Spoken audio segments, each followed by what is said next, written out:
Alright, thank you guys all for coming today. I'm going to begin today as Muslims do. I'm going to be starting this series, the fourth lecture of this series. In the name of Allah, the All-Merciful, the Especially Merciful, I ask Allah to send His peace and blessings upon the Holy Prophet Muhammad and his pure and immaculate progeny, the people of his household. And I begin this lecture by greeting you all with the warmest Islamic greetings of Assalamu alaikum wa rahmatullahi wa barakatuh, which means may the peace and blessings of Allah, the one God, be upon all of you. So today's discussion is mainly going to revolve around prophethood and the life of Prophet Muhammad, as you can see up there. And really so this is the fourth lecture in the series, and just kind of as a recap, the first lecture we started off talking about the existence of God. Does God exist and why do we need religion? Second lecture, we kind of moved into the Quranic discourse, what's unique about it and why it's a miracle from the divine. The third lecture, we talked about purpose, humanity's purpose in life, in light of the fact that we see that the Quran is the Word of God. And now finally, we're going to talk about prophethood and the divine guidance that God gives us in order to keep us on the path of His worship. So just kind of a few things about prophethood in general before we jump into this. So Tawheed, which means the unity or the oneness of God, implies adalat, or justice, that God must be just because of His characteristics. This also implies that He must give us some sort of guidance in order to try to find Him at the end. As the Quran says, and for every nation is a messenger, so when their messenger comes, it will be judged between them in justice, and they will not be wrong. So basically, God sends a messenger to each and every nation, each and every people, to guide them, so that no one can, so people can't say, "Well, we followed our own whims because we didn't really have anyone to tell us what to do." So just before we start, again, I want to give a little clarification. There's two terms used to refer to prophet. There's the term of Nabi and Rasul. So a Nabi means prophet, Rasul means messenger. So kind of jumping to this part over here, Nabi is kind of a more general term. So there was 124,000 Nabis or prophets, but there were only 313 Rasul. Now Rasul is a Nabi, but a Nabi isn't a Rasul. A Rasul is basically a specific term. A Rasul brings guidance or new laws for mankind. But even though we have 124,000 prophets, or Nabi mentioned in the Quran, or 124,000 Nabi total, we only have 25 of these mentioned in the Quran. The Quran, again, is a discourse talking about the purpose of humanity, and so not every single story is necessary to relay the message of it. And finally, we have what's called the Ulul Azmi prophets, or the messengers of strong will. And there's 5 of these, and I'll get to it next slide, but to jump back up here really quick, the qualifications of a prophet are that they have to be completely inerrant in both speech and action. Inerrant, infallible, impeccable, whatever term you want to use. And basically that means that that whatever they say, whatever action they perform, is in perfection. They do not make mistakes in what they do. So they also have to possess what's considered moral values in this society, such as chastity, courage, justice, as described over here, so that people look up to them. People see them as good people, if you will. And lastly, they must be divinely chosen. So no matter how hard you and I try to perfect our character, we will never become prophets, because prophets are divinely ordained at birth. They're prophets from the day they're born to the day they pass away, and they always live in perfect obedience to God. So these are the 5 messengers of strong will, if you will. And so these messengers, a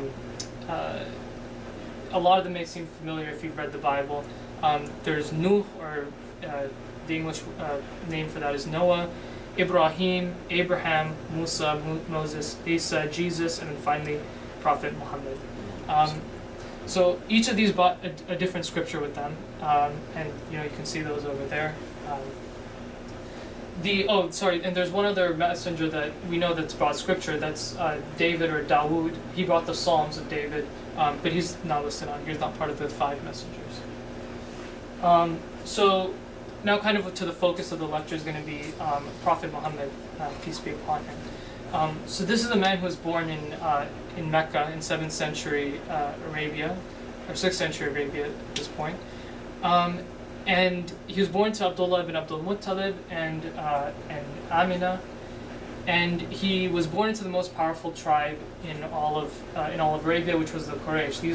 This was the tribe that was the guardians of the city of Mecca. Get more to that in a second. But he descended from a line of prophets and believers. So starting from Abraham had a son named Ismail. And Ismail had sons who were believers, and eventually this lineage is traced all the way back down to Prophet Muhammad himself. So yeah, he's from pure lineage, so to speak. There were no traces of disbelief, I guess, in his line. So the Prophet Muhammad was orphaned at a very young age. And his father died around his birth. His mother died when he was 6, and his grandfather died when he was 8. So he went into the care of. He went to the care of his uncle by the name of Abu Talib. So kind of just to set the scene about what kind of society he lived in. This is colloquially called the age of ignorance, or the age of Jahiliyyah.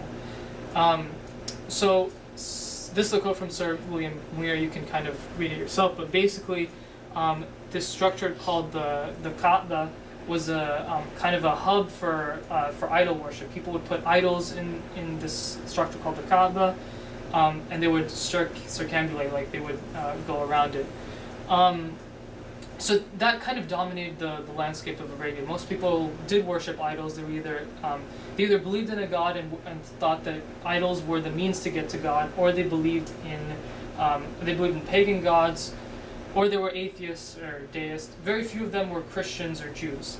And this, I guess, this godly morality had not really sunk itself deep into the society quite yet.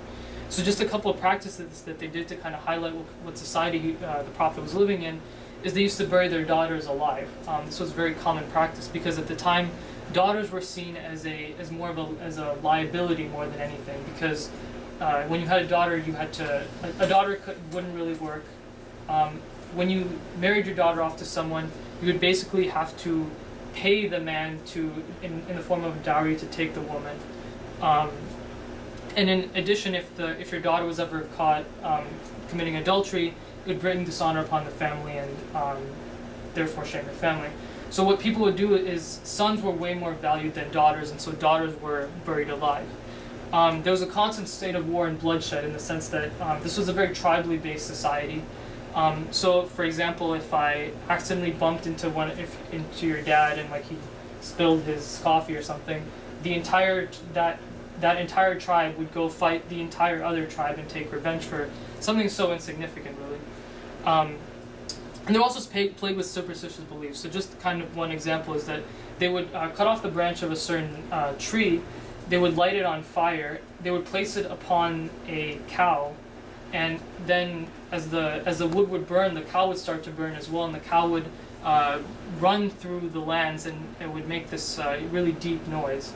And people saw that as people were like, this is the same sound that thunder makes, and when thunder comes, lightning comes, and so does water. So this was a way that they would bring rain. So various beliefs like this plagued that society.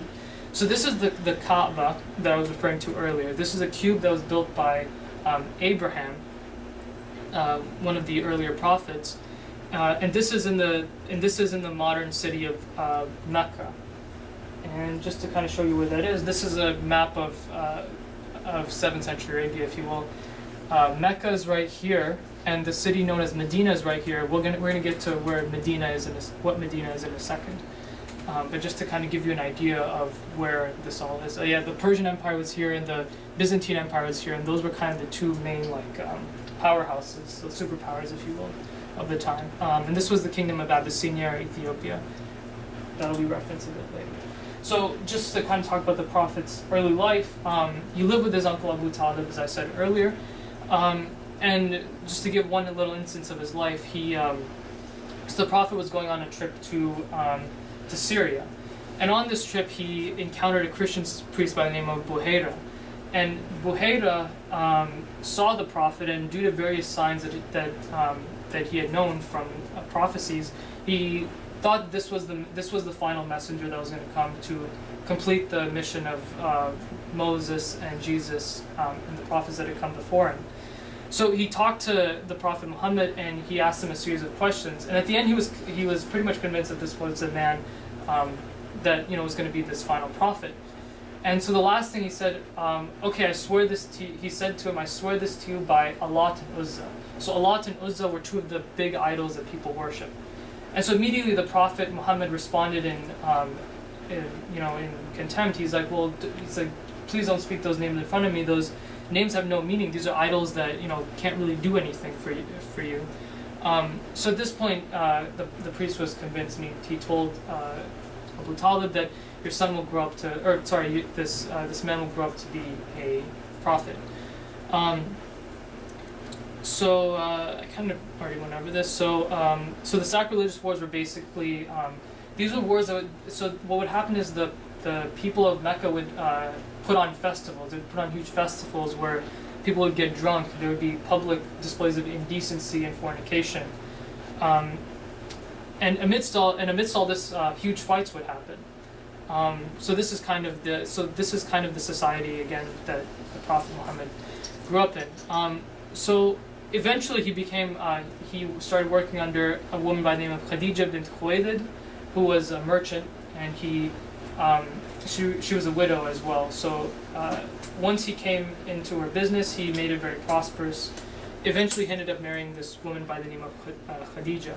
And he was given the title Al-Amin, the trusted one, for his business practices. He was very, very just and equitable in a society that really didn't have moral values. People wouldn't think twice about jipping you, basically, in transactions. So now to kind of the beginnings of his prophet. So what he would do is the Prophet Muhammad, he would go every night, when around, I guess, the year when he was about 38 years old.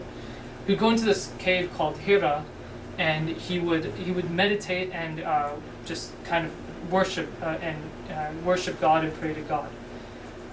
So finally, on one of these nights, the angel Gabriel came to him and revealed to him the first verses of what would become the Quran. And the first revelation is chapter 96, verses 1 through 5. Read in the name of your Lord, who's created man from a clot. Read, and thy Lord is most bountiful, who taught with the pen, taught man which he did not know. So it's very interesting that in this, also I forgot to mention this, in all of the Arabian Peninsula, there were only about 10 people who could read or write. This was a society that was very orally based. No one really was literate, if you will. So it's just interesting that the first thing that the Quran did was kind of stress this idea of literacy. The first two people to accept Islam were his wife Khadija and his cousin Ali. Ali was the son of Abu Talib, his uncle, who was his caretaker at the time. So John Davenport, who's a Western academic, kind of talks about what he sees as kind of a support for Prophet Muhammad's prophecy, in that the first people that became Muslim would have seen any acts of hypocrisy that the Prophet Muhammad did. Because if you think about it, if this was really only coming from himself, he would kind of think this up as he would go along. He may slip up along the way. His actions and his words may contradict each other. And Ali and Khadija and his nearest relatives would be the first to see that, because he would always be around them.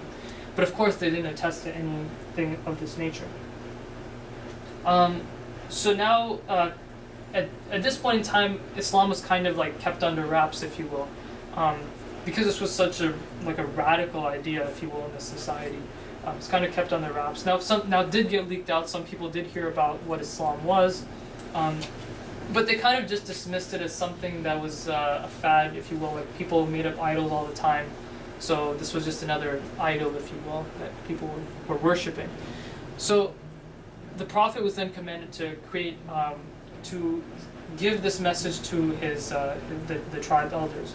So now he was, like I said before, he was born into the tribe of the Quraysh, who were the strongest family and the caretakers of the Kaaba. And all of these people were the people who basically ran the tribe were his uncles. It was a very close family.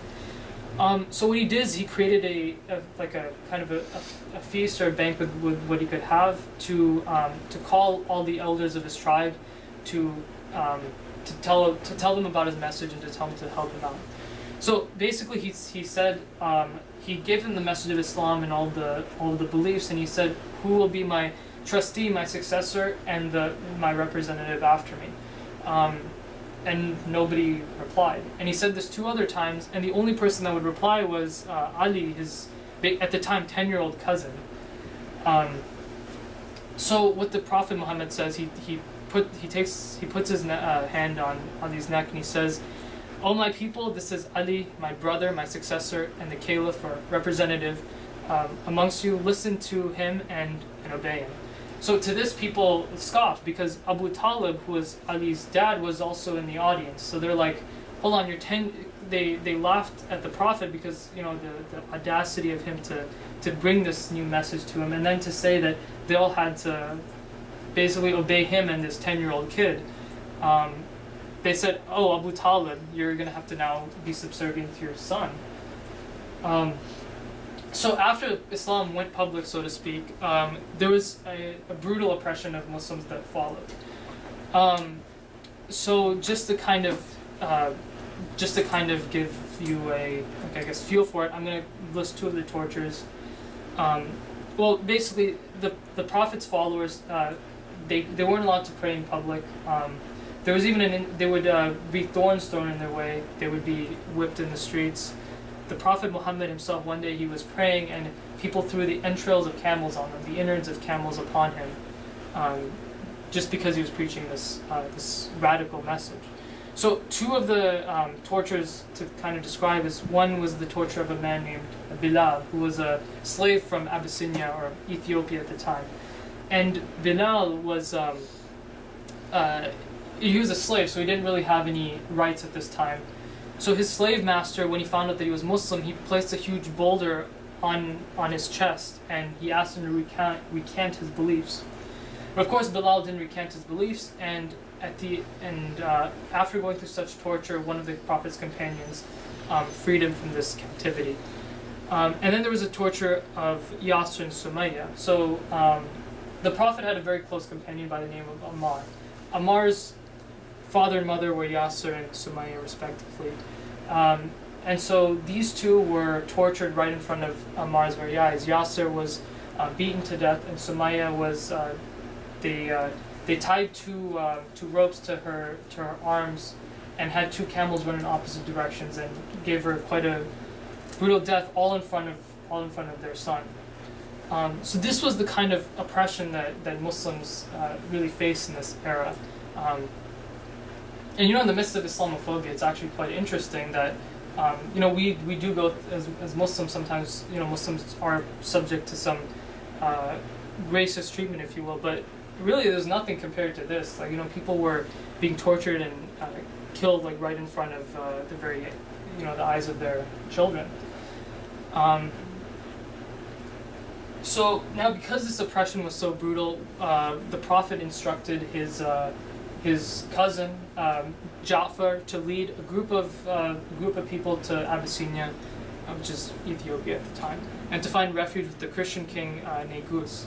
So Negus, he was a believing Christian king, and so he took them in. So the Meccans sent an envoy to go to the king and ask him to release to give the Meccans back, so to speak, or sorry, to give the Muslims back to him, so to speak. Now the Christian king, he asked the Muslims, Ja'far, he asked them well, what exactly are your beliefs? Why are these guys after you? So basically, Ja'far told them we were in this godless society without morals, and this man Muhammad called us to the one God, the worship of the one God, the same God that you worship. And so after explaining the beliefs of Islam, the Christian king accepted Islam, became Muslim and gave refuge to these to the Muslims that fled into his land. So now, despite all this oppression, Islam did slowly but surely start to seep its way into society. A lot of people were practicing Islam under what's called taqiyya, or dissimulation, as in they'd be Muslims secretly. They wouldn't be able to express their beliefs openly because otherwise they would be tortured or killed, but they would practice it in private. So the Prophet Muhammad wasn't killed openly because his uncle Abu Talib, again, was one of the chieftains of the tribe, if you will. He was a very influential man. So every time any action was tried to take, was taken against the Prophet Muhammad, Abu Talib would always step in and kind of stop it. Similar to the way the UN, I guess, kind of works today, the 5 permanent members, one of them kind of steps in to stop any action. So they tried to bribe the Prophet Muhammad with a lot of worldly things. So, I mean, you guys can read this whole passage over here, but basically they said, give you money, we'll give you women, we'll give you power, we'll give you whatever you want. Stop preaching this message of one God. And Abu Talib, despite the fact that he was the Prophet's closest, one of his closest followers, he said, it saddens me that you have to go through all this oppression. Like, can you maybe not teach your beliefs so openly? And so the Prophet responds very beautifully. He says, "Oh, uncle, if they place the sun on my right hand and the moon on my left to persuade me to renounce my work, verily I would not desist therefrom till God makes manifest his cause, or I perish in the attempt." Basically, that no matter what they say, he's going to continue to preach this message because there's a higher power at work here that wants him to do this. So kind of to put this, so the reason there was so much oppression of Muslims, I guess I kind of forgot to mention this earlier, was because this is a society that was kind of, a lot of their revenue is based upon this idol worship, if you will.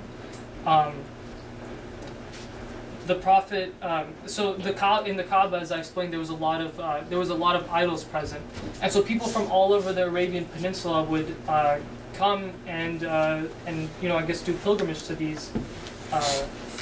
They would do pilgrimage to these idols, so to speak.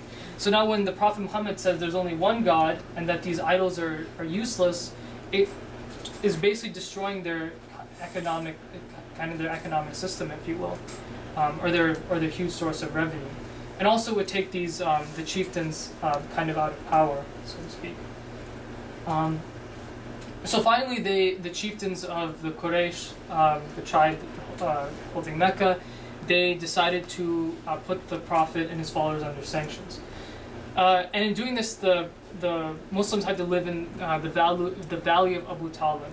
So Abu Talib was wealthy and he owned a lot of land. And so the Muslims kind of retreated into this valley. And it was a pretty brutal time period in Muslim history because people were forced to, at some days, some narrations say that they were forced to eat nothing more than leaves. There really wasn't much food or sustenance left. So an interesting story is here, after 3 years of these sanctions, the Prophet Muhammad the chieftains of Mecca came up to the Prophet Muhammad and they said, they asked Abu Talib to come meet them to maybe ease off these sanctions, if you will. So before Abu Talib leaves, Prophet Muhammad tells them, like, okay, just to let you know that these guys have signed this agreement that they want me to accept. But this agreement has been chewed up by a bunch of insects, and now the only thing left in there is the word Allah. So Abu Talib goes and as he goes up to the chieftains, they say, "Oh, are you coming here to surrender?" And Abu Talib tells them this prophecy that Prophet Muhammad has just told them. So then they turn around, they go to this, they see the paper that they initially signed. They see it actually that it has been eaten up, and the only thing left on it is the word Allah. So despite this,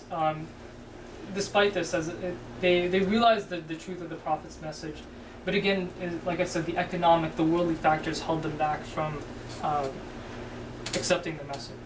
So in the 9 months following this incident, Abu Talib dies and his wife Khadija dies as well. And these were the two really big blows to the Prophet's life, because these were two of his most two of the most beloved people in his life.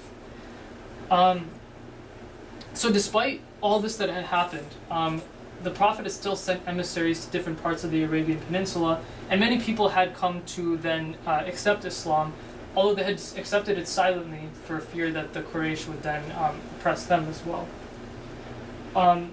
So 13 years of this oppression, and finally the Prophet was commanded by Allah to go leave Mecca and go to the city of Yathrib or Medina. As I showed you earlier on that map, it was another city in the Arabian Peninsula. So the people of Yathrib were primarily Jews and Christians, and there was a lot of them in the city, and they were awaiting the coming of this final prophet that had been prophesied by their rabbis and priests that was going to complete the message of Prophet Moses and Prophet Jesus. And so as a lot of people from Yathrib came into Mecca because it was a huge hub of trade. The first thing they were told is, don't go talk to this guy named Muhammad. He's spreading lies and he's blaspheming our idols. And he's talking about this one God. So the first thing that they do as they enter the city is that they go talk to the Prophet Muhammad.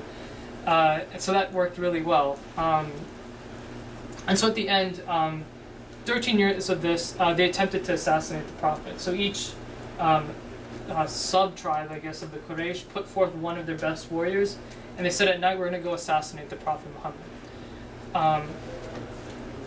So the thing is, while they were attempting to assassinate the Prophet had already, Allah had already told the Prophet that this is going to happen, and be careful of this.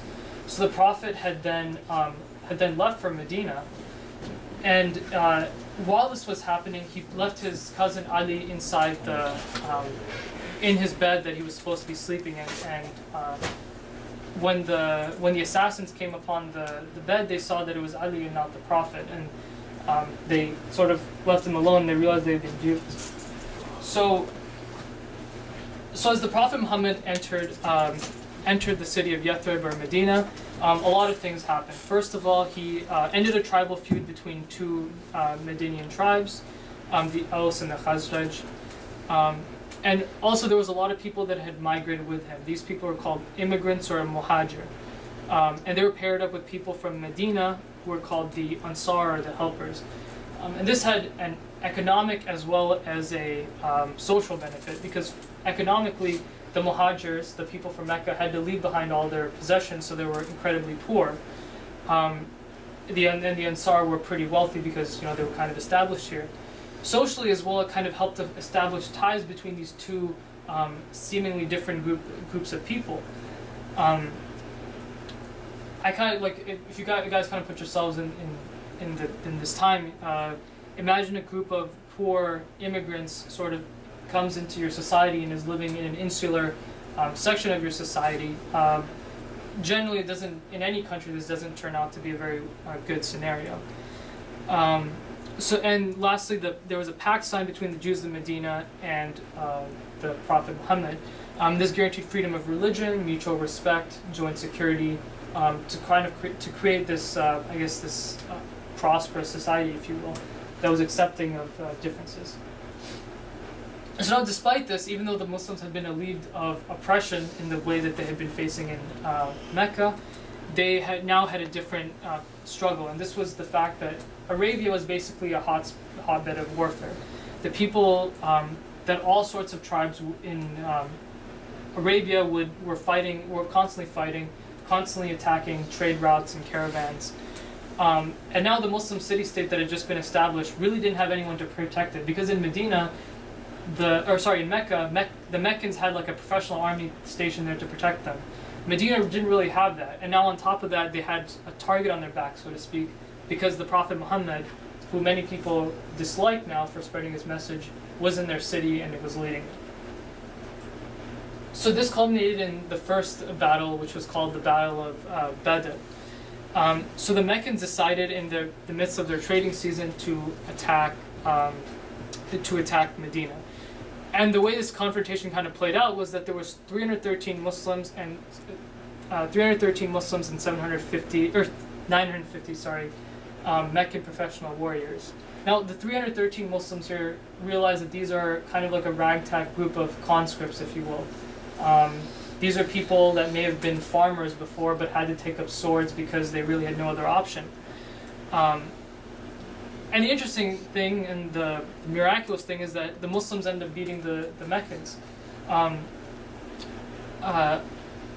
Allah reveals a verse in the Quran that says, "When you sought aid from your Lord, He answered you, I will assist you with 1,000 angels following one after another." And so God sent angels as well to sort of help the Muslims in their struggle here. And the consequence here was only 14 Muslims died out of these 313. 70 Meccans died. Another 70 were taken as prisoners of war. And it was a decisive Muslim victory. And now the interesting thing here is that all these prisoners of war were treated with kindness, respect. They weren't tortured in any way. Some paid their way out, and the people that weren't able to pay their way out, they had to teach 10 other people how to read and write. So this kind of shows the equity, and the mercy of the Prophet Muhammad and the message he was coming to show, to reveal. So again, there was another battle. As the Meccans, having lost one battle, sought even more revenge against the Prophet Muhammad. And basically, the way that this played out is that there was 1,000 Muslims to start. 300 of them were deserted and joined the Meccans.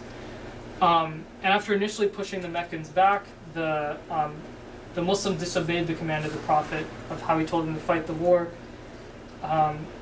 And in doing so, their formations broke and they got routed soon after. And this was a pretty brutal battle for both sides because on the Prophet Muhammad's side, his dear uncle Hamza was killed, who was a very brave warrior. And the Meccans too were too exhausted to finish their victory and go and pursue, to go finish off the city of Medina. So last, really decisive battle that happened between the Meccans and the Muslims is this battle of Khandaq, or the ditch.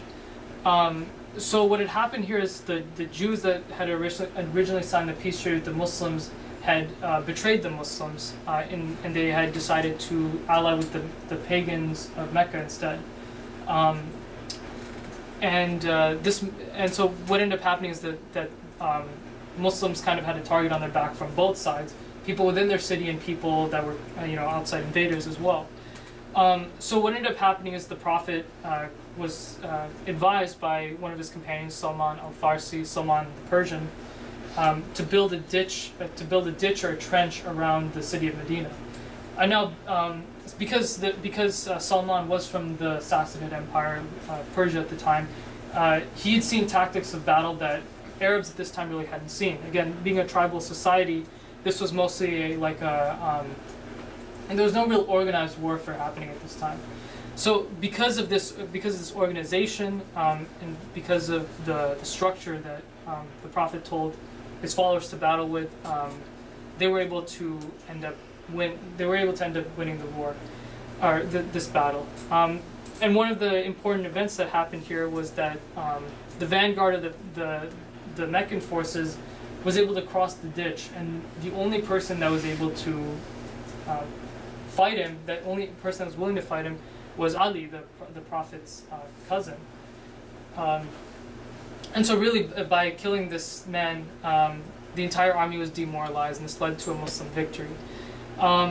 So the point of these battles is that me describing these battles is to show that at this point the morale of the Meccans was, I guess, kind of broken. They didn't launch any full-out offensives at this point, and any Muslims that had been in the Arabian Peninsula before that weren't open about their faith now became open about their faith because they realized that they weren't really in any mortal danger anymore because the Muslims were stronger. So finally, despite all of this, the Prophet signed this thing called the Treaty of Hudaybiyah. Very long, but basically these 2 points to kind of focus on is that this one in particular, any idolaters or Meccan Muslims that migrated to Medina without permission of their clan would be sent back to Mecca. But a Muslim of Medina that went to Mecca without permission wouldn't be allowed to return. So this was you can see like kind of the inequality here, and many people also criticize the Prophet for this decision. But at the end, the foresight kind of came through that there's many other wisdoms besides this, but one of the major ones was the fact that for the first time for many people, pagans or idolaters and Muslims were able to interact freely. This hadn't happened in the past because a lot of Meccans at the time had been told, don't go talk to the Muslims, you have to fight them, they're evil, etc. Been a lot of propaganda. But now Muslims were able to freely talk about their faith, and this again helped the spread of Islam. So this kind of comes to like one of the one of the shining examples of how Islam truly is a religion of peace. So at the end, the Meccans broke the Treaty of Hudaybiyah and tried to attack the Muslims. No coordinated effort. They continued to harass the Muslims around the Arabian Peninsula. The Prophet Muhammad then marched with 10,000 men outside the city of Mecca, and what he said is, we're going to go inside the city without any swords. So he told everyone to basically drop their swords and go in unarmed. And this is the main thing. The city that had constantly harassed and tortured, as I said before, like the Prophet, they killed some of his closest companions. This entire city was taken without a single drop of blood being shed in the direct engagement here. And Bilal, one of the slave that had been tortured, the Ethiopian slave that had been tortured, went on top of the Kaaba, which had been the symbol of idolatry, and said the Muslim call to prayer. The Prophet got rid of all the idols in the Kaaba as well, and that became sort of the place that all Muslims would face when they pray. And even to today, that Kaaba is the place where all Muslims face when they pray. So after this, Islam didn't really have any open enemies in the Arabian Peninsula anymore. It spread like wildfire basically around the villages, because there really wasn't any moral threat to stop people from embracing Islam. So one interesting thing that happens is that Christians from the town of Najran come to challenge the Prophet in his teachings. So then 3 verses of the Quran here are revealed, and when they ask the Prophet about the position of Prophet Jesus or Isa, the Prophet responds, surely the likeness of Isa with Allah is like the likeness of Adam. He created him from dust and then said to him, be, and it was.